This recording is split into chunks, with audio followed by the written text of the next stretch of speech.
धारण लक्षुधारण लक्षुधारण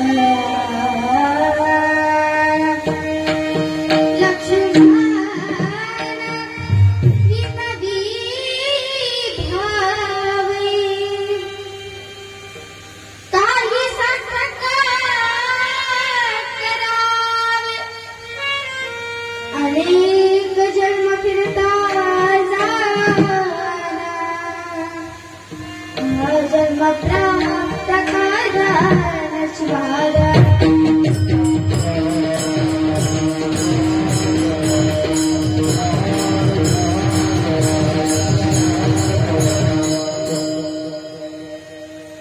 ऐसा जन्म मिळणार नाही करा विचार धरा सोयी अनेक जन्म फिरता जाना हा जन्म प्राप्त करायला गुरुर ब्रह्मा गुरुर्विष्णू गुरुर्देवो महेश्वरा गुरुर साक्षात् परब्रह्मा तस्मै श्री गुरुवे नमः। श्री गणेशाय नमः श्री सरस्वती नमः श्री गुरुभ्यो नमः। जय दयाळी सदाशिवा परब्रह्माद्यानंदमय भवा नमो तुझे देवादी देवा परमेश्वरा जगद्गुरु आता नमोचित शक्ती जी जगन्माता पार्वती अज्ञातना उत्तम गती जी अनुग्रही वेदा परशिव परब्रह्म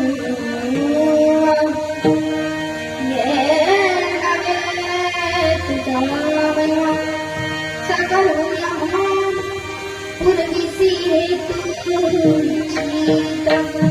श्री सद्गुरु कृपे करुणा आदि नमो शिवगान जे कामर सर्वाभूण तयास प्रेमे शरणमी अज्ञान तिमिरांगस्या ज्ञानंजन शलाकया तस्मै श्री गुरुवे नमः तस्मै श्री गुरुवे नमः तस्मै श्री गुरुवे नमः। शिवक्षेत्र कृष्णूर येथे चालू असलेला अखंड शिवनाम सप्ताह नाम यज्ञ सोहळा आणि या सोहळ्यातला आजचा 5वा दिवस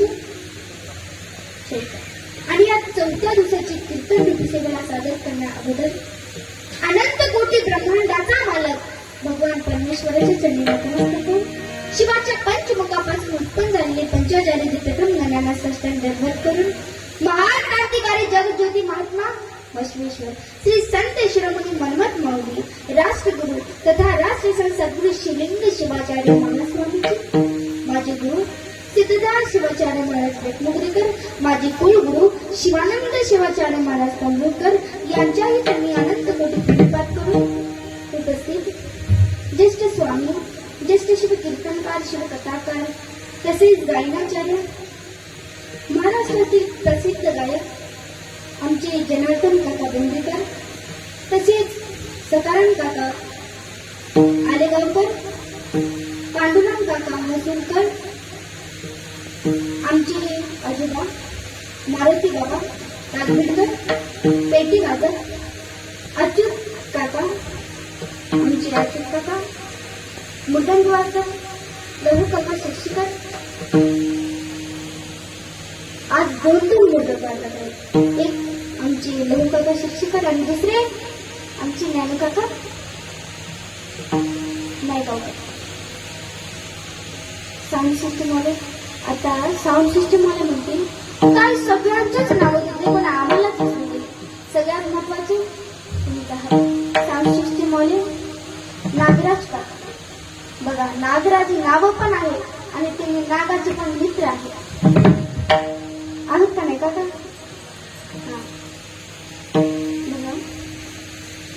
उपस्थित गावातील व पंचकृषीतून आलेल्या महिला व पुरुषांनी तुम्हा सर्व संत सज्जन पंचचरणी नतमस्तक होऊन व तसेच मला घडवलेले माझे आई वडील यांच्याही चरणी नतमस्तक होऊन आपण आपल्या कीर्तन सेवेला पंचाचार्य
मी पुन्हा एकदा भगवान परमेश्वराचं नाम स्मरण करून आपण आपल्या कीर्तन शिवार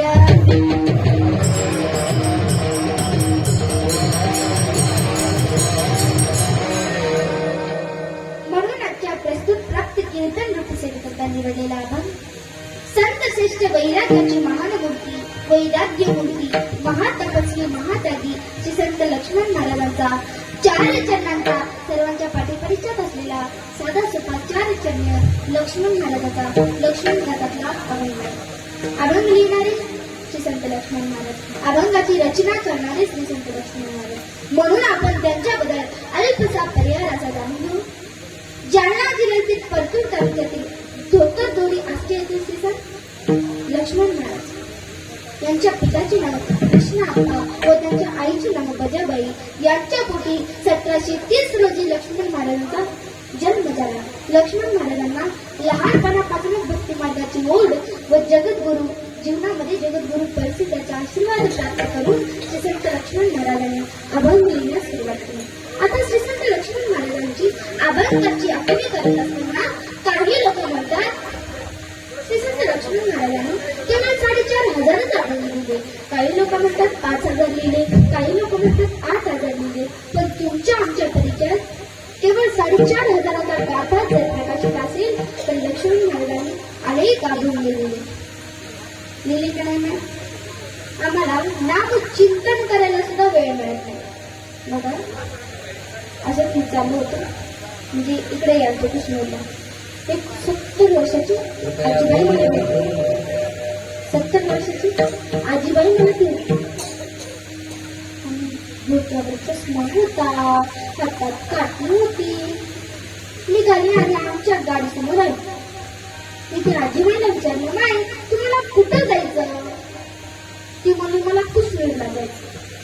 मी म्हणले मी पण तिथंच चालेल, चला तुम्हाला सोडते. ती गाडीत बसली. 2 किलोमीटर गाडी आल्याच्या नंतर मी त्या माईला विचारलं, माई तुम्हाला मुलं आहेत का? मुलं? ती मुले आहेत ना. तुम्हाला किती आहेत? ती म्हणजे 1 सोडून 3 मुलं आहेत. आता मी विचारलं, नाही तुमची मुलं तर काय करतात? तेव्हा त्या आजीबाईला म्हणली, बाई, माझा पहिला मुलगा इंजिनियर आहे, माझा दुसरा मुलगा डॉक्टर आहे. तुम्ही विचारलं आजी मग तुमचा तिसरा मुलगा काय करतो? तिसरा ती म्हणजे त्याचं नाव काय करतो का? ते म्हणजे डॅनू नाव काय नाही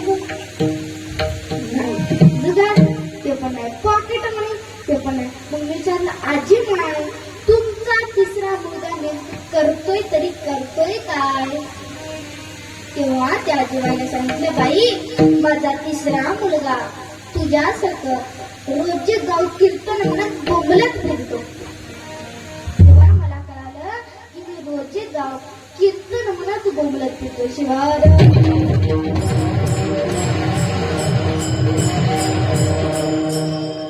असे पण काही व्यक्ती आपल्या देशात राहतात. असं करू नका. नाम चिंतनाचा कटाळा करू नका. नाम चिंतन केल्यामुळे काय होतं तर जीवनामध्ये अनेक दुःख निवारण होतात. तेव्हा लक्ष्मण महाराजांसारखे अनेक संत होऊन गेले आहेतही आणि येणारही आहेत. कारण काळाला गरज आहे एकमेव संत महात्म्याची. साधू संत हे काय करत असतात?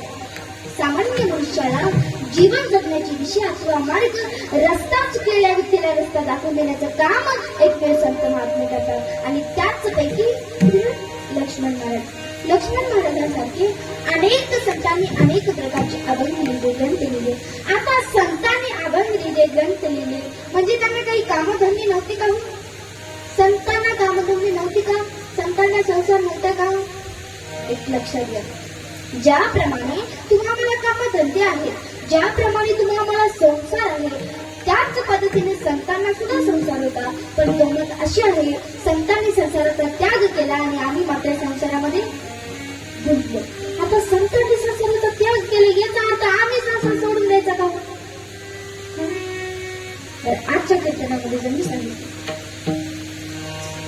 संसार सोडा, किती जण संसार सोडतील? कोणीतरी सोडेल का संसार? कोणीच सोडणार नाही. यासाठी परत संत सांगतात संसार हा प्रत्येकासाठीच असतो आणि प्रत्येक व्यक्तीने संसार केलाच पाहिजे. ज्याप्रमाणे बघा, नुसतं जर आम्ही शून्य लिहिलं, शून्य, तर त्या शून्याला काही व्हॅल्यू असते का? किंमत असते का? नाही. पण त्या शून्याच्या पुढे जर आम्ही एक लिहिलं तर त्याची किंमत वाढते. त्याच पद्धतीने आम्ही जर संसार करत करत भक्ती केली आणि भक्ती करत करत संसार केला तर नक्की आम्हाला जीवनामध्ये सोडिता प्रपंच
भक्ती मार्गामध्ये गुंतलो का हो? नाही.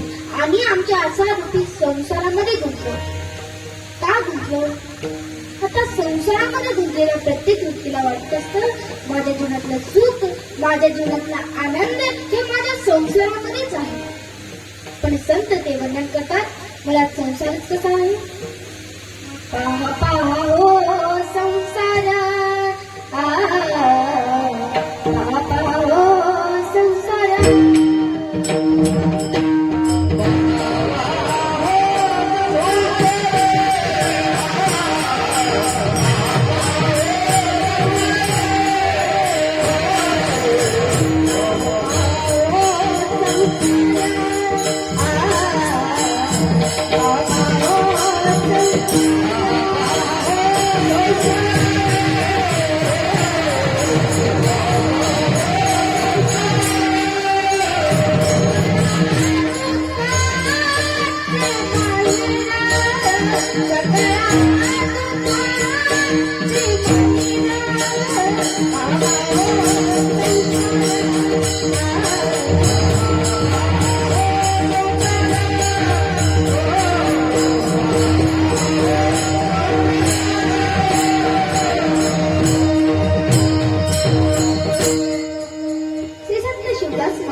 आपल्या संसाराचं वर्णन करतात आणि वर्णन करत असताना सांगतात, म्हणतात बाबांनो आपला संसार कसा आहे? ज्याच्यामध्ये आम्ही सुख मागलं तो संसार सुख रूपी नसून मुळात दुःखानेच भरलेला आहे. सगळ्या दुःखाचे माहेर ते सर्व काही दुःखानेच भरलेलं आहे. मग आमचं सुख कुठं आहे? आमचं सुख जर कुठं असेल तर एकमेव भगवंताच्या जवळच आमचं सुख आहे. सुख देणारा कोण आहे? सुख देईल शंकर, करा पूजन लवकर. सुख देणारा तो भगवान शंकर आहे. सुखाची प्राप्ती करण्यासाठी सदैव आम्हाला त्याची भक्तीच करावी लागेल, त्याचं पूजनच करावे लागेल, तेव्हाच आम्हाला सुखाची प्राप्ती होते. एवढंच नाही तर जो व्यक्ती भगवंताच्या जवळ असतो, सदैव भक्तीमध्ये एकनिष्ठ असतो, त्याच्या जीवनामध्ये कुठल्याच प्रकारचं दुःख येणार नाही. कारण भक्ताच्या जीवनामध्ये आलेले दुःख निवारण करणारा तो भगवान शंकर असतो. ज्या पद्धतीने बघा, एखादी बस आहे, EST मध्ये ड्रायव्हर आहे. ड्रायव्हरच्या जवळ बसल्यानं जास्त वेळ लागतात का पाठीमागे बसल्यानं जास्त वेळ लागतो? बरोबर. महिला मंडळ कीर्तन नुसतं टाळ करायसाठीच नसतं, बसलेल्यांसाठी सुद्धा असतं. म्हणून इथून पुढं प्रत्येक वेळेस भजन होत असताना सर्वांनी टाळी वाजत भजन केलेच पाहिजे. बोला शिवाराम.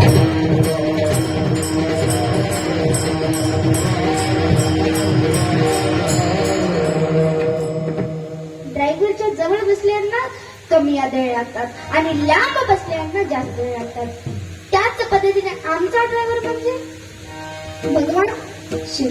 भगवान शिवाच्या जवळ जो व्यक्ती असतो, भगवान शिवाच्या जवळ जो भक्त असतो, त्याच्या जीवनामध्ये कुठल्याच प्रकारचं दुःख येणार नाही. पण जो व्यक्ती भगवंतापासून लांब असतो, नक्की त्याच्या जीवनामध्ये दुःख आल्याशिवाय राहणार नाही. म्हणून नामचिंतनाचा कटाळा करू नका. सदैव आपल्याला त्याच्या नामचिंतनामध्ये एक निष्ठच राहिलं पाहिजे. बघा, साधू संत एक अभंग रूपी आरसा तयार करतात आणि तुमच्या आमच्या समोर ठेवतात आणि सांगतात, बाबांनो या अभंग रूपी आरशामध्येच आम्ही पाहू पाहू जीवन जगलं पाहिजे. आम्ही हे आरशातच पाहून म्हणतो आणि साधू संत हे आरशातच पाहून मध्ये होते. पण फरक एवढा आहे, आमचा आरसा काल घेतलेला आज जुना होतो, सकाळी घेतलेली वस्तू संध्याकाळी जुनी होती, संध्याकाळी घेतलेला मोबाईल सकाळी जुना होतो. पण आज 300-400 वर्षापूर्वी संता दिलेले अभंग आताही जुने झालेले नाहीयेत. म्हणून संत ते सांगतात की अभंग रूपी आयुष्यामध्येच आम्ही पाहू पाहू जीवन जगलं पाहिजे. बघा, आता संतांमध्ये आणि आमच्यामध्ये काय फरक होतो? संत हे मनुष्यच होते आणि आम्ही सुद्धा मनुष्यच आहात. पण मला तर असं वाटत नाही की आपण मनुष्य आहात. मनुष्य कसा असावा? तर दुसऱ्यांच्या भावना समजून घेणारा असावा, दुसऱ्यांसोबत चांगलं वागणारा असावा. पण आपल्या घरी आपल्या सासू सोबतच जमत नाही. बोला, महिला मंडळ जमत का? नाही हो, पहिला सुनाला भीती वाटत होती, मला सासू कशी भेटते की, पण आता सासायला भीती वाटाली, मला सून कशी भेटते की. तुम्ही चांगला वागला ना पण ते पण चांगला वागते. पण तुम्हाला वाटेल मी का चांगला वागू, ती ना वागणार तर मी का चांगलं वागू. शिवा बघा, अय सासरा, तुम्हाला सांगेल, आता तुम्ही घरी जाताना तेव्हा एकच काम करायचं, सुनबाईचं खडपड बंद करायचं. तुम्ही म्हणशाल हिची आई अशी जबाब तसा साडी दिली पिसत राहून, एवढे भिकारी आहेत का आपण? आज का माया नाही, तुम्ही म्हणा माझी सून आय आय आय लक्ष्मी. माझ्या सुनाला ना बोलायला तोंडच नाही. सुनबाई चहाच करा ना त्या बाईच्या. जाऊ दे येडाय, फक्त तुम्ही गोड बोला. मग आम्हाला दोन्ही पण बाजू सांभाळावं लागतात. नाहीतर म्हातारी म्हणाल कोणी आणलं या महाराजीन बाईला, आम्हाला झाडून गेली. अय सुनबाई, तुमच्या घरी पाहुणे येतात ना तेव्हा तुम्ही एकच काम करायचं. तुम्ही म्हणायचं माझ्या आत्या बाईला काम केल्याशिवाय करमतच नाही. उठलीच म्हातारी, घेतलीच भांडी, निघालीच कसाला की साबण कलास पण भांडी. आरसाच तुम्ही घरी जाता ना तेव्हा तुम्ही एकच काम करायचं. असं सासूबाईच्या समोर असं थाट वाढायचं. आई आई तुम्ही आजपासून माझ्या त्या बाई नाही घेऊ का तुमचं पायी. म्हातारी म्हणून त्या महाराजी बाईचं ऐकून आली का काही? तुम्ही उलट फिरायचं. तुम्ही म्हणायचं आई तुम्ही आजपासून माझ्या त्या बाई नाही. तुम्ही मला जन्म दिले नाही, ती माझी आई फक्त 18 वर्षापर्यंत, आणि तुम्ही माझी आई तुम्हाला कळला शिवेपर्यंत. म्हातारी नवीन काम करेल. म्हातारी नाही आई का काय सुंदर संसार करते, सासऱ्याला बापामध्ये फिरत करते, मला दे आई म्हणते. आता तू कशाला चपात्या करतेस? मी आहे ना. जाम झाली म्हाताऱ्या चपात्या करू करू. सुनबाई टीव्ही पुन्हा आण म्हातारी, जरा बोला म्हातारी. टीव्ही पुन्हा इकडं टीव्हीवर मालिका लागली, तुझ्या हातीची गरम मला जेवण लागला. म्हातारीचा चपात्या करू करू म्हातारी म्हणाली रागील झालो. म्हणून सर्वजण हसलेच पाहिजे. जे हसतात ना ते सज्जन असतात, आणि जे हसतच नाही त्यांचा काहीतरी लफडा. सर्वजण हसलेच पाहिजे. एक दिवस सगळ्यांचा चेहरा कसतो, मित्राला टोकून बसतो, उद्भताचा वास नाकात घुसतो. म्हणून हाय तेवढा हसून द्या, पळू नका रे तोरा. हे दिवस निघणाऱ्या वराट, पाठीमाग कोबर चिल्लरची परात. लहान लेकरं म्हणते रोज मरा उडा. म्हणून सर्वजण हसलेच पाहिजे. बघा साधू संत हे मनुष्यच होते, आणि आम्ही सुद्धा एक मनुष्यच आहात. म्हणून मनुष्यासारखं वागायला शिका. साधू संत हे मनुष्यच होते, आणि आम्ही सुद्धा एक मनुष्यच आहात. संतांनाही 2च हात होते, आणि आम्हाला सुद्धा 2च हात आहे. संतांना 2च डोळे होते. काही जणांना असतील 4 डोळे, पण आम्हालाही 2च डोळे आहेत. संतांच्याही शरीरात होतं, आणि आमचंही शरीरात आहे. पण फरक एवढा आहे, संतांना या शरीराचं मोल कळालं, आणि आम्हाला मात्र कळलं नाही. आणि कळून देण्यासाठी संतांनी अभंगलेले शिवार.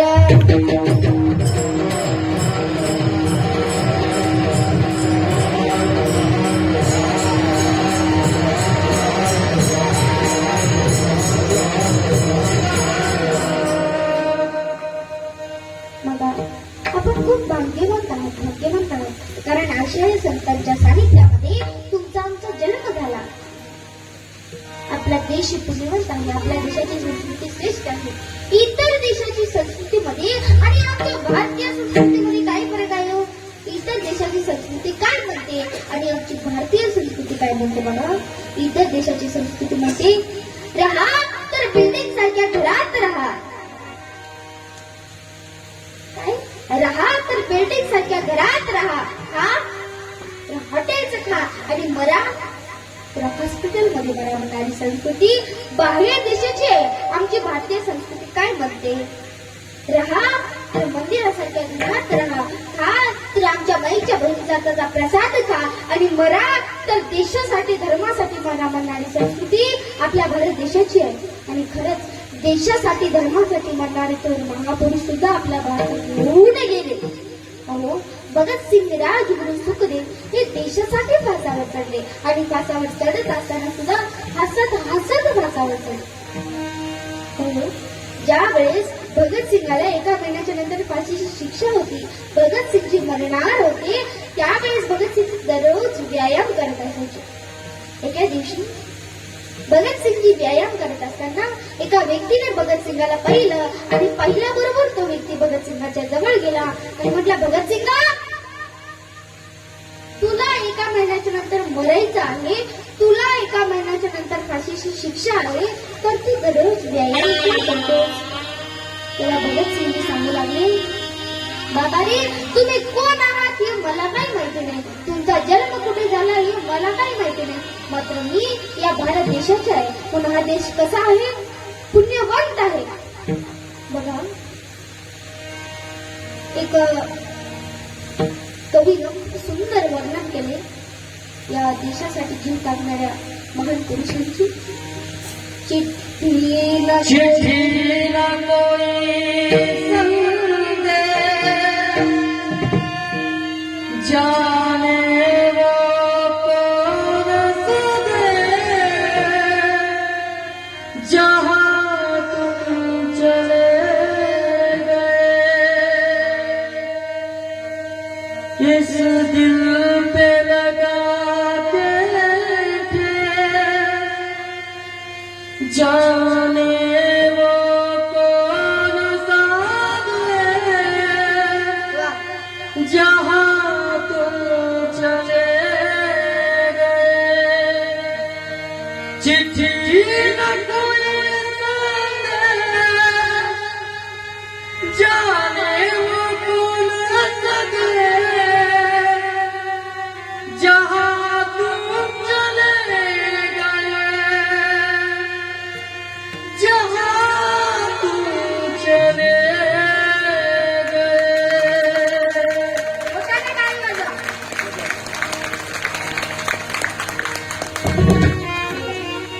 आपल्या देशासाठी कितीतरी महापुरुष आपला जीव त्यागले म्हणून हा देश कसा आहे? पुण्यवंत आहे. म्हणून आपण सुद्धा पुण्यवंत आहात. श्री संत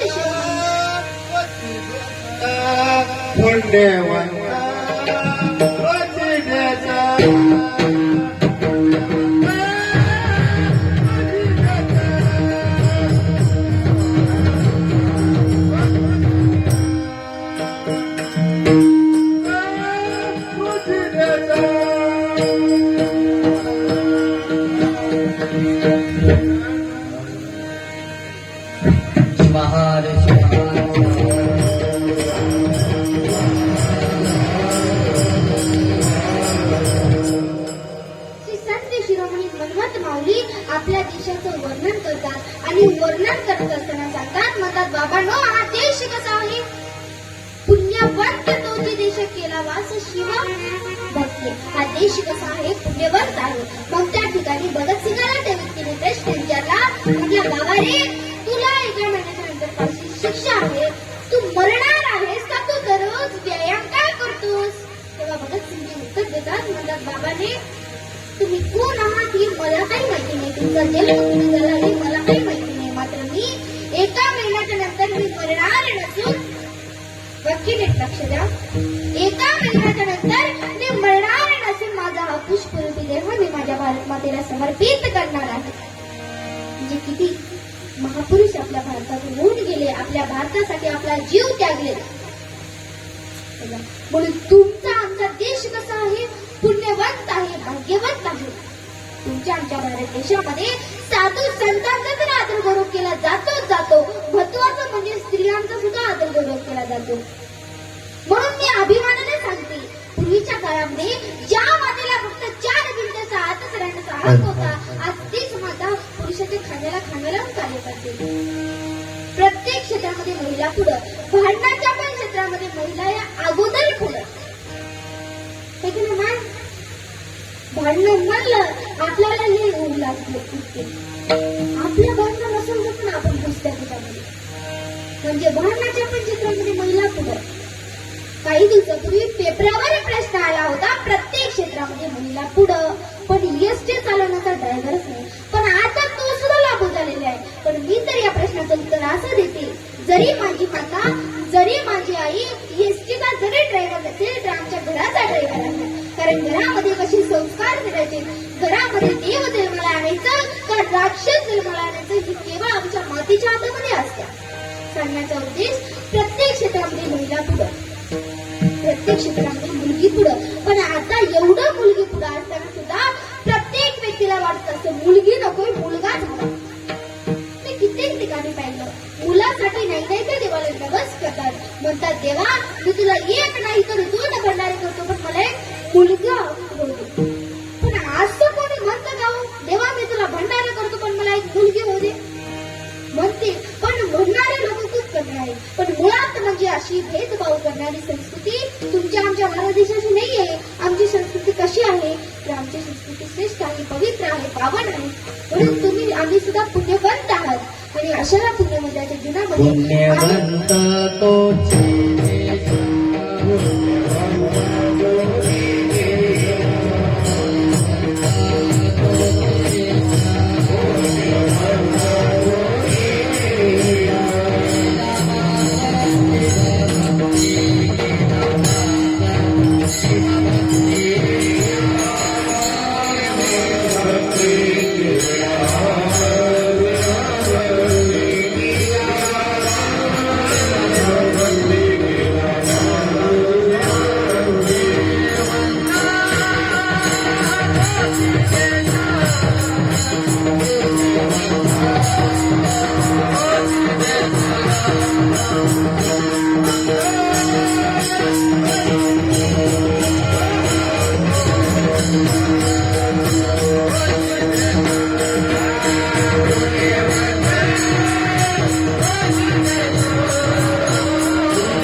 प्राप्ती करायची असेल तर सर्वात श्रेष्ठ जन्म जर कोणता असेल तर एकमेव मनुष्य जन्मच आहे. पण श्री संत लक्ष्मण महाराज अभंगाच्या पहिल्याच्या नाव सांगतात,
आपल्या त्यांना सांगतात ऐसा जन्म मिळणार नाही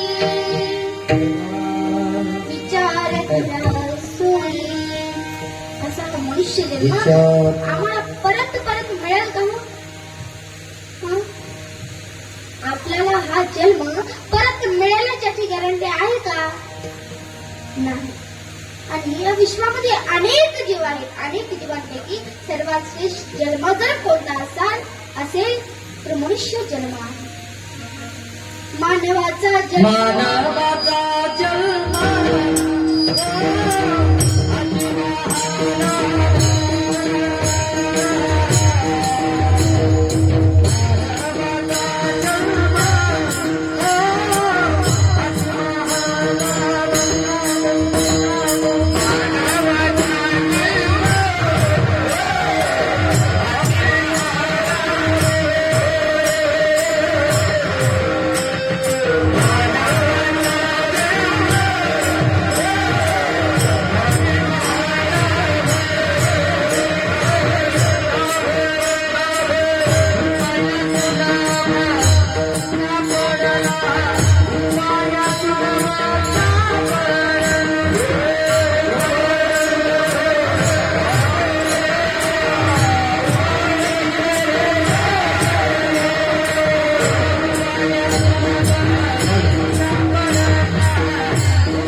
श्री संत महादेव प्रभू म्हणतात, मानवाचा जन्म हा जीवाला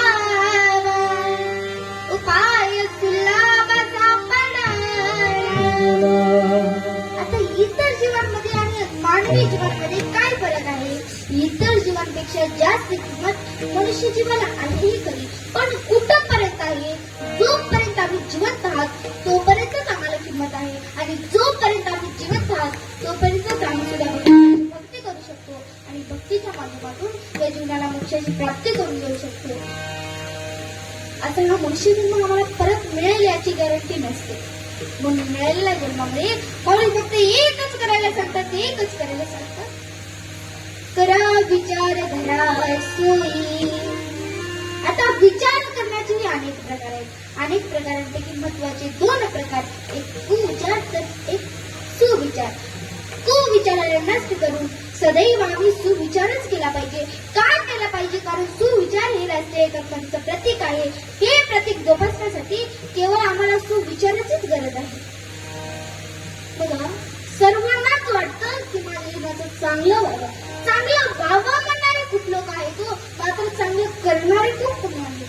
पण एक लक्षात घ्या, जोपर्यंत आम्ही चांगलं करणार नाही तोपर्यंत आम्ही चांगलं होणार नाही. कारण चांगलं आणि वाईट जर कशावर अवलंबून असेल तर आमच्या कर्मावर अवलंबून आहे. म्हणून रोप कसं लावायचं हे आमच्या हातामध्ये आहे. आम्ही जर आंब्याचं झाड लावाल आणि आंब्याच्या झाडाला म्हणाल नाही मला चिकूच पाहिजे, चिकूच देते, देऊ शकतं का? नाही. म्हणून रोप कसं लावायचं हे आमच्या हातामध्ये आहे. चांगलं रोप लावल्याच्या नंतर नक्की आम्हाला चांगलंच फळ खायला मिळतं आणि चांगलं फळ प्राप्त करण्यासाठीच मिळायला रोपी देते वरी आले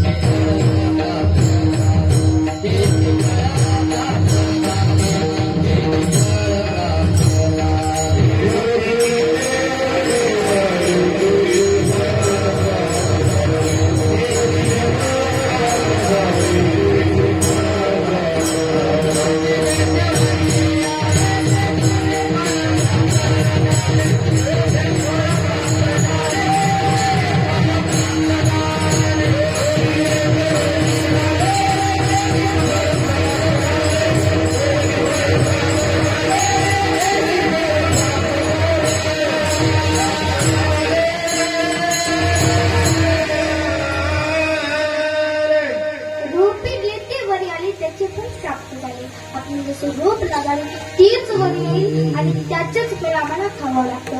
म्हणून रोप कसं लागायचं हे आमच्या हातामध्ये आहे. झालं असं महान मिळालं पण कळालं नाही. हा मनुष्य जन्म आम्हाला फुकट मिळाला का हो? नाही. पण आपल्याला कळतच नाही की हा जन्म किती महान आहे. म्हणून साधू संत आपल्याला वारंवार सांगत करतात, आता तरी वासावा दाता, तरी वासावा दाता, तरी वासावा दाता, आता तरी वासावा दाता, तरी वासावा दाता, तरी वासावा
साधू संत आपल्याला वारंवार समजतात करतात. याचं कारणच असं आहे, कारण हा जन्म हा मनुष्याचा आहे. साधू संत आपल्याला सावध करतात आणि सावध झालेल्या व्यक्तीला 4 प्रश्न विचारतात. त्यातला पहिला प्रश्न संतांनी केला, मी कोण आहे? एखाद्या व्यक्तीला जर तुम्ही विचाराल तुम्ही कोण आहात तर ते काय सांगतील? त्यांचं नाव सांगतील, गाव सांगतील, आडनाव सांगतील, काहीतरी सांगतील.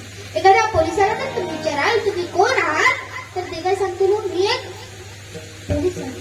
साहजिकच आहे, कार्याच्या माध्यमातून मिळवलेली पदवी व्यक्ती व्यक्त करत असतो. पण मी कोण आहे या प्रश्नाचे उत्तर पर्यंत संत देतात, मी एक सामान्य मनुष्य आहे. दुसरा प्रश्न संतांनी दिला, मी कुठून आलो? आता मीच तुम्हाला विचारते, माहिती तुम्ही कुठून आलात? बोले जबर का महिला म्हणतात, लाजू नका कारण हे कीर्तन आहे. कुठून आलात? पण हे जे आम्ही बांधलेलं घर आहे ते घर आमचं आहे का? नाही. मग आम्ही कुठून आलो? भगवंतापासून इथे आलो, त्या घरातून या घरात आलो. मग आम्हाला जायचं कुठं आहे? तिसरा प्रश्न संतांनी केला, मग आम्हाला जायचं कुठं आहे? जिथून आम्ही आलेलो आहोत त्याच ठिकाणी आम्हाला परत जायचं आहे. कीर्तन संपल्यानंतर कुठं जायचं आहे? घरी. पण आम्हाला परत कुठे जायचं आहे? एका ना एका दिवशी आम्हाला जायचंच आहे, पण कुठं जायचं आहे? जिथून आम्ही आलेलो आहोत त्याच ठिकाणी आम्हाला परत जायचं आहे. आणि 4था प्रश्न संतांनी केला, माझे कर्तव्य काय? ज्या व्यक्तीला या 4ही प्रश्नाची जाणीव होते नक्की त्याच्या जीवनाचं सार्थक झाल्याशिवाय राहणार नाही. साधू संत आपल्याला वारंवार सबत्कार करतात. याचं कारण त्यांचं आहे, कारण हा जन्म कसा आहे? आला बे आला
मालव्य म्हणजे मला वशिष्ठ आणि असा हा जन्म तुम्हाला मिळालेला आहे. मिळाल्याच्या नंतर बघायचं नाही. आणि माय तुम्हाला सांगते मी, तुम्ही जसे संस्कार देशाल तसंच तुमचं मूल घडेल. बघा, अंजनीच्या तपासाठी महारुद्र आले होते. एक वेळेस अंजनी माता तप करत बसले होते आणि त्यांच्या तपासाठी देवाचाही देव महादेव महारुद्राला त्यांच्या पोटी यावं लागलं. ज्या वेळेस महारुद्र मातेला प्रसन्न झाले तेव्हा मातेला म्हणले, माता तुमच्याकडे तर सर्वस्व काही आहे, मग तुम्हाला काय पाहिजे? देवा आणि माता म्हणतात, देवा माझ्याकडे सर्वस्व काही आहे हो, मात्र एका मुलाची कमी आहे आणि मला असं तसं कोणी नको, तुम्हीच माझ्या पोटाला या. महारुद्राला त्यांच्या पोटी जावं लागलं. कशासाठी? तर त्यांच्या तपासाठी. बघा, म्हणजे अंजनी माताच्या दुधामध्ये एवढी ताकद होती, त्यांच्या दुधाचा एक थेंब जरी दगडावर पडला तर दगड फुटायचा. पण आजकालची माया काय देतात, तो लेकरून रडू लागले की बाटली, लहानपणापासून बाटली तर मोठे होतेपर्यंत बाटली. पण फरक एवढा असते, लहानपणी त्याचं टोकन कसं असते, रबलाचं असते आणि मोठं झाल्यावर पत्राचं असते. आणि जर टोकन न काढलं तर पण दिसतच नाही. म्हणून संस्कार कसे द्यायचे हे आमच्या हातामध्ये आहे. जसे आम्ही संस्कार देशाल तसंच आमचं मूल घडलं. बघा, तुम्हाला जर संस्कार द्यायचे असेल तरी जिजाऊ मातांसारखं द्या. आजकालचे तरुण मंडळी सगळे विसरले तो. लाज वाटते त्यांना टाळ घ्यायची, भजन करायची, पाणपट्टीवर उभा राहून एखादी चेष्टा करायला तुम्हाला लाज वाटत नाही. काही दिवसापूर्वी शिवजयंती झाली, त्यामध्ये अनेक तरुण दारू पिऊन कंबर हलवत डीजेपुढे नाचायला तुम्हाला लाज वाटत नाही. काय घ्यायची लाज वाटावी? दाढी वाढवलं म्हणजे कोणी छत्रपती शिवाजी महाराज होत नाही, चंद्रकोर लावला म्हणजे कोणी छत्रपती शिवाजी महाराज होत नाही. तर आयुष्यातले 35 वर्ष गोड्यावर काढावे लागतात. भोगेपेक्षा त्याग जास्त, झोपेपेक्षा समर्पण जास्त, तेव्हा छत्रपती शिवराय एकच राजा जिथे जन्मला, एकच राजा जिथे जन्मला, श्री किल्ल्यावर शिवजोडे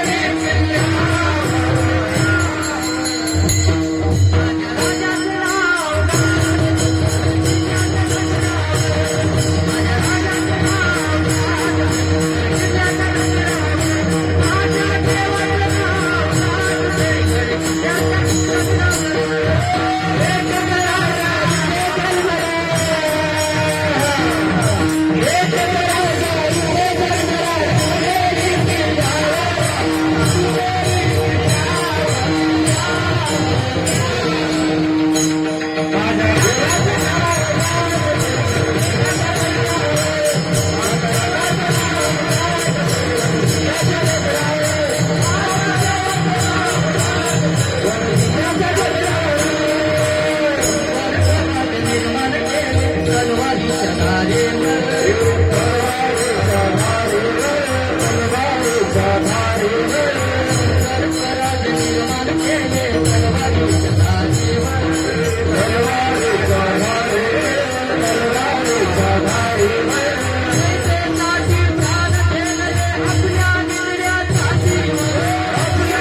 जन्माला, पण कुठे जन्माला तर शिवनेरी किल्ल्यावर जन्माला.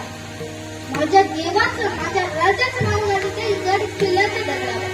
त्यांचं नाव आता सुद्धा गड किल्ल्याच्या दगडावरच नाही तर आमच्या हृदयामध्ये पण गाजते. म्हणून संस्कार कोणासारखे द्या तर त्यांच्यासारखे द्या.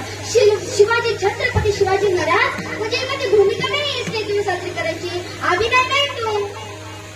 हो, छत्रपती शिवाजी महाराजांनी या हिंदवी स्वराज्याची स्थापना केली. एवढंच नाही, या हिंदवी स्वराज्याची स्थापना करून तुमच्या आमच्या हातात दिली. तुम्ही आणि मी, तुमच्या आमच्या बहीण भावांनी काय केलं? हे स्वराज्य इतकं बिघडून टाकलं महाराज. ज्यावेळेस छत्रपती शिवाजी महाराज या स्वराज्याकडे पाहतील त्यावेळेला म्हणतील हेच ते वेस्टी स्वराज्य आहे का मी बनवलेलं, जे आमच्या मावळाचं रक्त सांडून रात्रंदिवस पराक्रम करून आम्ही गाजवलं, हेच ते स्वराज्य आहे का जिथे स्त्रीवर बलात्कार होतात. दुसऱ्याच्या बाईकडे आणि दुसऱ्याच्या धनाकडे बघण्याची नजर तुम्हाला आम्हाला द्यावी हे विचार आधी करत असतील तुम्ही करा. तरुणांनो, तुमच्या जीवनाचं सार्थक होईल. हो, डोक्यावर फोटो घेऊन नाचण्याचे दिवस राहिले नाहीयेत. त्यांचे विचार डोक्यात आले पाहिजे. एका रस्त्याला शहाजीराजांचं नाव, एका रस्त्याला संभाजीराजांचं नाव, एका रस्त्याला आमच्या शिवाजीराजांचं नाव. हे नाव टाकण्यापेक्षा त्यांनी सांगितलेल्या रस्त्यावर चला, एवढंच त्या महापुरुषांना बरं वाटेल. त्यांना अभिमान होईल त्या स्वराज्याची स्थापना मी केली. मोटरसायकलवर नाव, राजे नाव टाकल्याने, बसवे स्वराज्याची फोटो चिटकवल्याने कोणी महान बनतं का हो? नाही नाही, धूळ उडते त्या महापुरुषाच्या अंगावर, राजांच्या अंगावर. आपण फार पराक्रम केलं का हो? गाडीवर, मोटरसायकलवर नाव टाकलं म्हणजे त्यांचे विचार डोक्यात आला पाहिजे, त्यांचं जगणं आलं पाहिजे. आणि सगळ्यात मोठी विशालता, त्या स्वराज्याची स्थापना करणारा राजा असा जगांना गौरव करावा, असा तुमचा आमचा आवडता राजा छत्रपती शिवाजी महाराज. बोला छत्रपती शिवाजी महाराज की. अहो, छत्रपती शिवाजी महाराज जगद्गुरु तुकोबारायांच्या कीर्तनाला, साधू संतांच्या कीर्तनाला मांडे घालून बसत होते. तुम्हाला मला काय घ्यायची लाज वाटावी का हो? घ्या ना, गातापर्यंत करा ना, खरी शिवजयंती साजरी होईल. अहो, तरुण मुली स्टेजवर नाचतात आणि त्यांचे बसलेले भाऊ टाळ्या वाजवतात. एखादी हिंदूची मुलगी स्टेजवर नाचावी आणि त्यांच्या बसलेल्या भावांनी टाळ्या वाजवावं, एवढा खालावेल तुमचा आमचा धर्म असं स्वप्नात वाटला नसेल तुम्हाला. आई परमिशन देतो एक तास नाचण्याची. काही लोकांना आवडत नाही कीर्तनात सांगितलेलं, नका आवडू देऊ, मनमतपणे खरे बोलू. मी हात जोडून सांगते, माय, रोज एक तरी कोणत्याही संप्रदायाचा असो, पण एक मुलगा घडला पाहिजे. आणि ती मुलगी साडेदहाचा मोबाईल खाली देऊन तिच्या हातात गातात ज्ञानेश्वरी आली पाहिजे, परमर्षीय ग्रंथ आला पाहिजे. बघा, बसा ना त्या माईच्या चुलीजवळ बसा, जाऊ दे ती धूळ तुमच्या डोळ्यात. आणि माय, माझ्या बहिणी हो, तुम्हालाच खरी सेवा करता येते. माणसाला खरी सेवा करता येत नाही, मुलीलाच खरी सेवा करता येते. बघा, मुलीचं किती प्रेम असलं दारात अनुभवा. काही दिवस आपले बाबा घराच्या बाहेर गेले, काही काम असलं कोणत्या गावाला गेले, तेव्हा ते पहिलं पाऊल टाकतात तेव्हा मुलगा येतो आणि म्हणतो, बाबा काय आलं माझ्यासाठी, बाबा काही खायला आणलं का बाबा? तर मुलगी येते, काही न विचारता बाबाच्या पोटाला येऊन चिकटते आणि म्हणते, बाबा तुम्ही बरे आहात का बाबा? तुमची तब्येत ठीक आहे ना बाबा? तुमचे पाय दाबू का बाबा? तुमचे पाय दुखत असतील बाबा? तिथे मुलीचं प्रेम असते. आणि ज्या वेळेस एखादी मुलगी बाबाच्या पोटाला येऊन चिकटते, वेगळं प्रेम असतो त्या बापाला, जगावेगळं प्रेम असतं. बघा, आपल्यावर किती उपकार केले श्री संत शिरोमणी मनोहर माऊलीने.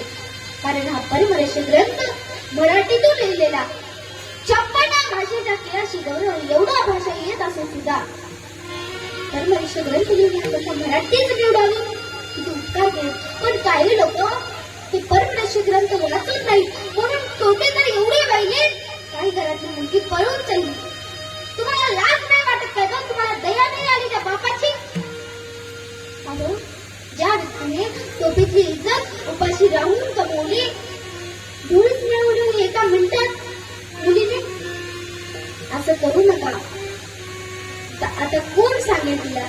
अहो, जेव्हा एक शिक्षक तुम्हाला स्टेजवर नाचायला शिकवते, कमर हलवायला शिकवते, तेव्हा तुम्हाला सांगता आलं पाहिजे, गुरुजी आमचं घर खूप पारमार्थिक आहे. गुरुजी, आमच्या आजीच्या पुढे जर आजोबा बसलेले असतील तर गुरुजी, आमची आजी डोक्यावरला पदार खाली पडू देत नाही आणि तुम्ही आम्हाला कमर हलवायला शिकवलं, असं सांगता आलं पाहिजे. तुम्ही तुमच्या मुलीला कमर हलवायला शिकाल का गुरुजी? तुमच्या मुलांना टाळ्या वाजू द्याल का गुरुजी? असं आपल्याला सांगता आलं पाहिजे माझ्या बहिणी हो. तेवढा आपल्या जीवनाचं सार्थक झाल्याशिवाय राहणार नाही. सकाळी आपल्या हातात परमदर्शी ग्रंथ आला पाहिजे, ते तुमचा लग्न करून देणारा बाप सांगतो, हो माझी मुलगी खूप पारमार्थिक आहे हो, ती रोज सकाळी उठते आणि परमदर्शी ग्रंथाचं पारायण करते हो, असं आपण आपल्या बापाने सांगावं. आणि खरंच नाही पाहावा तर तो आपली मुलगी स्टेजवर नाचावी आणि दुसऱ्या लोकांनी टाळ्या वाजवावं. बघा, जी मुलगी माहेरातून रडून जाते नक्की तिचा संसार सुखाचा झाल्याशिवाय राहणार नाही. आणि जी व्यक्ती मी पुढचं बोलणार आहे त्याला श्राप समजा का काहीही समजा, आणि जी मुलगी माहेरातून आई बापाला रडून जाते नक्की तिचा संसार दुःखाचा झाल्याशिवाय राहणार नाही. अहो, जिजाऊ माता राजाला म्हणत होते, शुभा तुला जर राजा बनायचंच आहे तर बाया नाचवणारा नाही तर बाया वाचवणारा राजा बन, बाया वाचवणारा राजा बन. हा जन्म आपल्याला फुकटच मिळतो का हो? नाही तर कितीतरी जन्म भेटतात. एक एक योनी,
लागतात अभंगाच्या दुसऱ्या चरणामध्ये.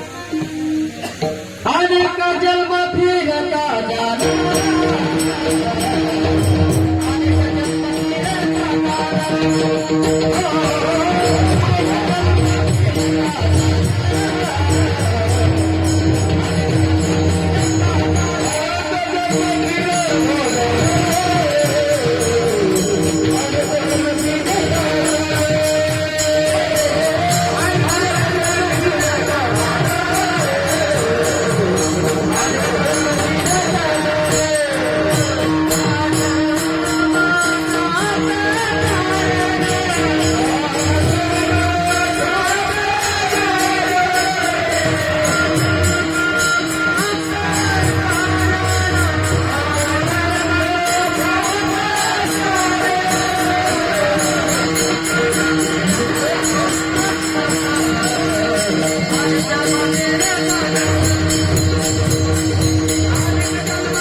लक्ष्मण महाराज अभंगाच्या दुसऱ्या चरणामध्ये सांगतात, म्हणतात बाबा रे हा जन्म फुकटच प्राप्त होतो का? तर नाही, हा जन्माला प्राप्त करण्यासाठी आपल्याला अनेक जन्म करावे लागतात. किती जन्म करावे लागतात? अनेक जन्म फिरता जाना हा जन्म प्राप्त करना. आता इथेच काही लोकांच्या मनामध्ये प्रश्न निर्माण होतो, हा कोण झाला? श्री संत लक्ष्मण महाराज. लगेच शिवदास महाराज शिवपाठाच्या माध्यमातून म्हणतात, हा जन्म प्राप्त करण्यासाठी आपल्याला किती जन्म करावे लागतात? 84 लक्ष जन्म फिरा ज्ञात अवचित्त प्राप्त नराते. हा जन्म प्राप्त करण्यासाठी आम्हाला किती जन्म करावे लागतात? तर 84 लक्ष जन्म करावे लागतात. आता शिवदास माऊलींनी 84च का लक्ष म्हटले असतील? 83 का म्हटले नसतील, 82 का म्हटले नसतील, नेमकं 84च म्हणण्याचं काय कारण असेल? तर जन्माचे मुख्य 4 प्रकार उर्भित, स्वेदस, अंडस आणि जन्म. या 4ही प्रकारामध्ये किती जन्म करावे लागतात? 21 84. जो तुम्हाला प्राप्त झालेला आहे त्या गुणाचा सार्थक सांगण्यासाठी एक वेळेस टाळी वाजून मुखातून नाम स्मरण करून आणि अशी टाळी वाजली पाहिजे, अशी टाळी वाजली पाहिजे, अशी टाळी वाजली पाहिजे. झोपलेले तर उठलेले पाहिजे तो, पण भगवान शिव कैलासातून खाली उतरले पाहिजे. बोला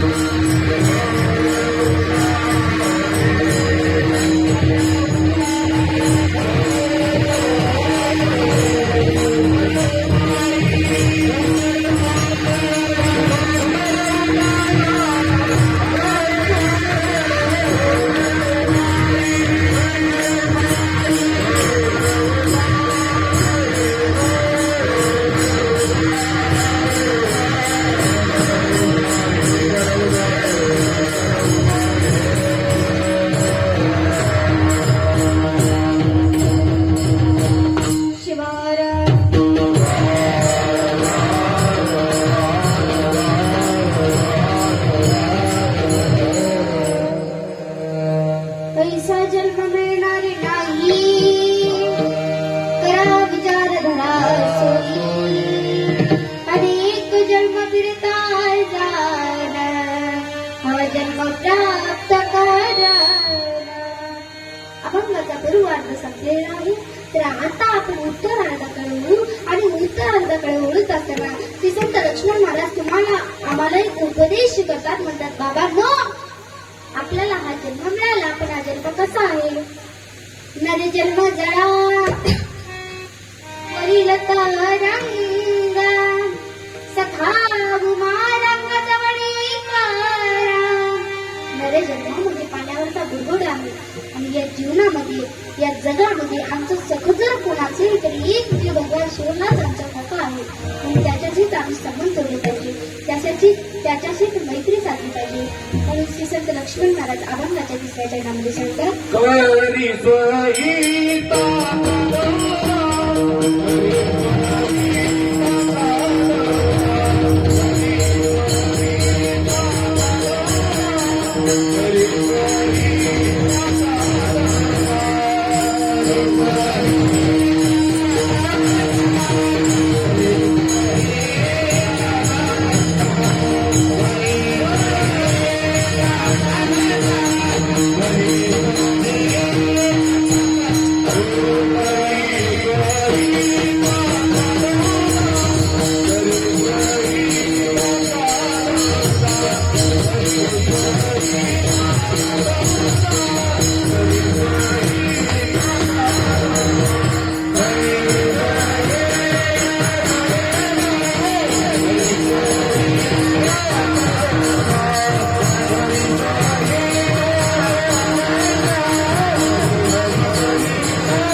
दोन्हीही मृदंग वादक साठी एक बार जोरदार टाळ्या वाजवा.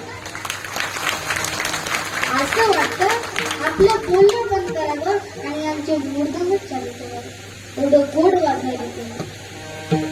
खरं म्हणलं तर आज गायनालाही काही कमी नाही, दोन वादक आहेत, दोन वादनालाही काही कमी नाही. त्याचे मास्टर तर आमचे खूप सुंदर वाजवतात, त्यांनाही काही कमी नाही. आणि महत्वाचं म्हणजे झोपण्यालाही काही कमी नाही. शिवारा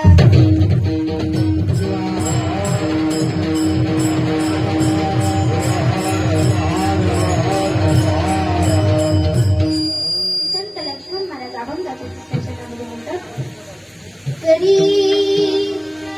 स्वगीताचा धंदा शरण जाये स्वानंद करुंदा.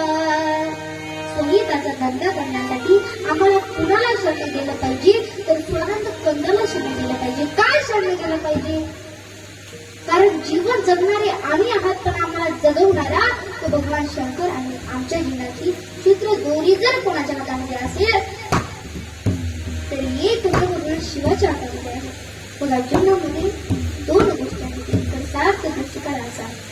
सार जर काय असेल तर भगवंताचं नाम आहे, आणि आसार जर काय असेल शिवराय समाजे आसार संसार शिवनाम सार तया मागे शिवार.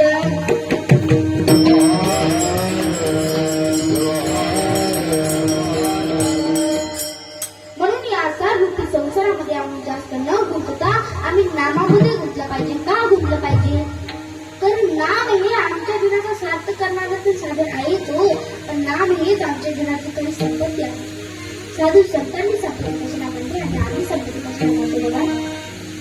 एका गुरुने शिष्याला प्रश्न विचारला, म्हटला, बाबा रे, तुमची संपत्ती म्हणजे काय आणि तुमची विपत्ती म्हणजे काय? तेव्हा त्या शिष्य उत्तर दिला, म्हटला, हे देवा, तुमचं नामस्मरण हेच आमची संपत्ती आहे आणि तुमचं विस्मरण हेच आमची विपत्ती आहे. शिवार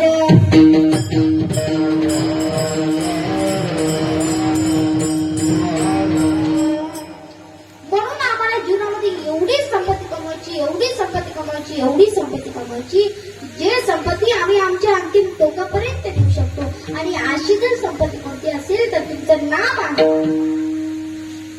म्हणून सिद्धांत शिकवण्यामध्ये भाऊ सांगतात, भावना ही तर कर्म पावना तपे पावना. आम्ही काय करतो याच्यापेक्षा आपण त्या भावनाने करतो याला खूप महत्व आहे. आणि जो व्यक्ती चांगल्या भावनाने देवाला बोलतो नक्की त्याच्या जीवनाचा उद्धार झाल्याशिवाय राहणार नाही. आणि उद्धार करण्यासाठी श्री संत लक्ष्मण महाराज आपल्याला शेवटच्या चरणात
शेवटच्या क्षणात आपल्याला विनवणी करतात, म्हणतात बाबांनो लक्ष्मणाविषयी बावी काही सार्थक करावी. मी तुम्हाला विनवणी करतो, पण या जन्माचं काहीतरी सार्थक साधा. आई बापाला बाहेर काढू नका. बघा मुलीचं आणि बापाचं प्रेम किती असतं. जरी बाप मरणाच्या तोंडात जरी असला तर आपल्या मुलीला बोलवायची इच्छा मागतेला शेवटची इच्छा, आणि त्या मुलीला सांगतं की माय मी जरी मेलो, जरी मी मरण पावलो तर असंच तुझ्या हृदयामध्ये माझ्यासाठी प्रेम असू दे. हीच माझी शेवटची इच्छा आहे. अहो साने गुरुजींनी श्यामची आई दिली, पण श्यामचा बाप कोणाला कळाला नाही. बघा आई जर आपल्याला जन्म दिले असेल तर बाप पोचणारा आहे. हाडाचं पाणी करून रात्रांचा दिवस करून तो आपल्यासाठी मेहनत करतो. का? कारण माझा मुलगा माझी मुलगी काहीतरी बनून दाखवावं आणि माझं नाव रोशन करावं यासाठी. बघा जर बाप मेला, तुमचे आई वडील जर मेले, जरी तुम्ही त्याच्या जवळ जाऊन म्हणाला, बाबा उठा ना बाबा, मला ताई म्हणून हात मारा ना हो बाबा, बाबा उठा ना हो बाबा, मला दादा म्हणून हात मारा ना हो बाबा, ते उठणार नाही. म्हणून जोपर्यंत ते आहेत तोपर्यंत त्यांची सेवा करा. अहो, तुमचे वडील जरी कामगार असतील, काम करत असतील शेतामध्ये, तर ते संध्याकाळी शेतावर येताना त्यांना एखादी व्यसन असेल तोट्याची, तंबाखूची, तर ती वडील शेतावर येत असताना त्यांना आठवतं, मला तंबाखूची व्यसन आहे, मला ते तंबाखू घ्यायचं, मला 10 रुपये पाहिजे त्यासाठी. खिशात हात घालतो, खिशात फक्त 10 रुपये असतात. ते 10 रुपये घेतो, दुकानदाराकडे जातो आणि म्हणतो, दादा मला एक तंबाखूची पुडी द्या हो दादा. तंबाखूची पुडी देतो ते दादा, पण तेवढ्यातच त्या बापाला आठवतं की माझ्या मुलीनं मला येताना खाऊ नाही पाठवलं होतं. पण तो बाप ते तंबाखू त्या दादाला म्हणतो, मला हे तंबाखू नका, माझ्या मुलीसाठी खाऊ द्या हे दादा, माझ्या मुलीसाठी खाऊ द्या. बघा, म्हणजे एवढी तरी प्रेम असतं आपल्या बापाला आपल्यावर. बघा, एक मुलगी जर श्रीमंताच्या घरी दिलेल्या असेल, तर दुसरी मुलगी जर गरीबाच्या घरी दिलेल्या असेल, तर बाप श्रीमंताच्या घरी 4 महिन्यातून 1 वेळ जातो, पण ते गरीब दिलेल्या घरी आठवड्यातून 1 तरी वेळ जातो. त्याला आठवतं, खांद्यावर घेऊन फिरवलेला आहे, लहानाचं मोठं केलेलं आहे तिला. अहो, जेव्हा मी शेतावर येतो ना, तेव्हा आल्याबरोबर ती म्हणत होती, बाबा तुमचं पाय दुखत नाही का हो बाबा, मी दाबू का हो बाबा.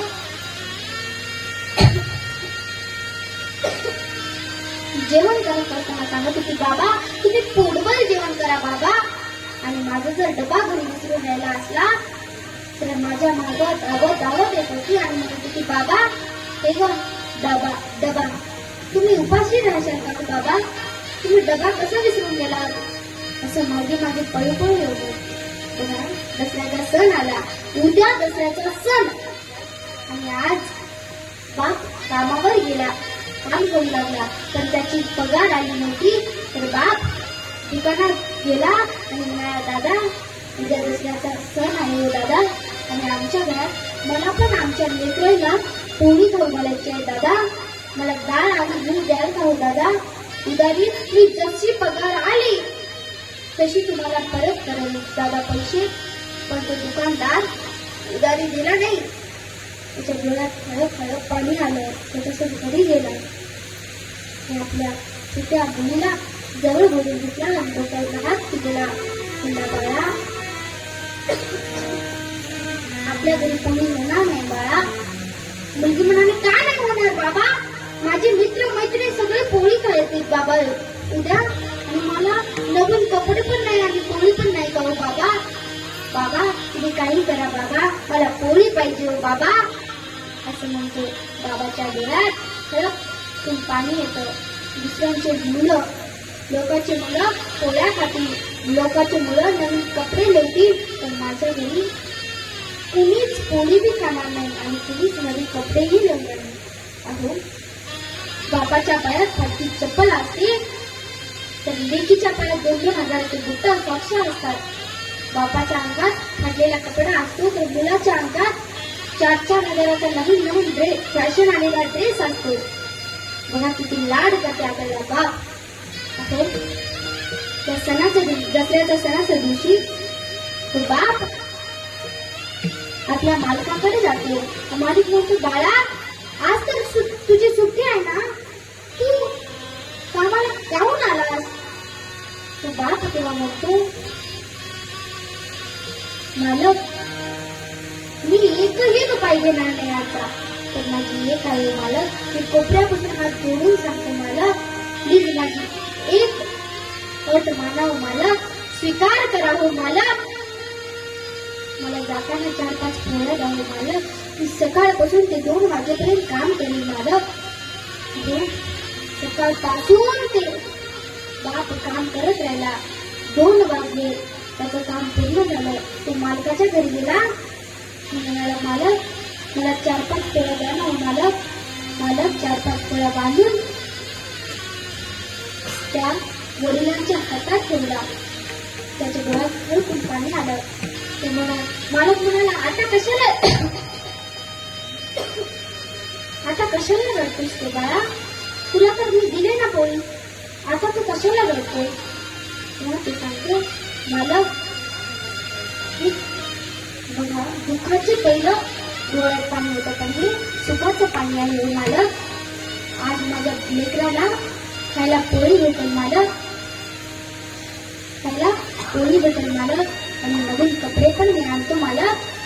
आता माझी पगार झाली ना मालक, मी नवीन कपडे आणेल आणि माझ्या लेकरांना खायला पोळी सुद्धा भेटेल मालक. अहो एवढा लाड करतो तो बाप. एका गावामध्ये असंच दोन मुलं राहत होते, त्याचे वडील राहत होते, त्याला आई नव्हती मालक. महाराज त्यांना आई नव्हती. त्या बापाला वाटायचं की माझ्या दोन्ही मुलाची मी आई बापाची कमी होऊ देणार नाही, त्यांची जी काही हौस आहे ती मी पूर्ण करेल. बघा असं मी मोठं होत ते दोघेही मोठे झाले. एक मुलगा इंजिनियर बनला, एक मुलगा डॉक्टर बनला. डॉक्टर बनलेल्या मुलाला त्या वडिलांनी फोन लावलं, म्हणजे बाळा माझ्या डोळ्याचं ऑपरेशन आहे, बाळा तू येशील का रे बाळा? माझ्या डोळ्याचं ऑपरेशन करशील का रे बाळा? तू मुलगा मला माझ्याकडे वेळ नाही. इंजिनियरला फोन लावलं, म्हणलं बाळा माझ्या डोळ्याचं ऑपरेशन करायचे रे बाळा, मला पैसे देशील का रे बाळा? तुम्हाला माझ्याकडे एक रुपया सुद्धा नाही. अहो तुम्हाला जर एवढे मोठे मोठे डॉक्टर होऊन इंजिनियर होऊन तुम्हाला एक चष्मा घेऊन द्यायला नसेल, पैसे नसतील, वेळ नसतील, तर तुम्हाला जगून काय फायदा आहे?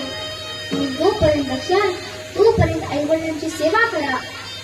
आणि माझं जर काही चुकलेलं असेल तर तुमची मुलगी म्हणून मला पदरात झालेली कृतज्ञतेची सेवा मी इथेच माझ्या गुरुच्या व आई वडिलांच्या चरणी समर्पित करते. गुरुराज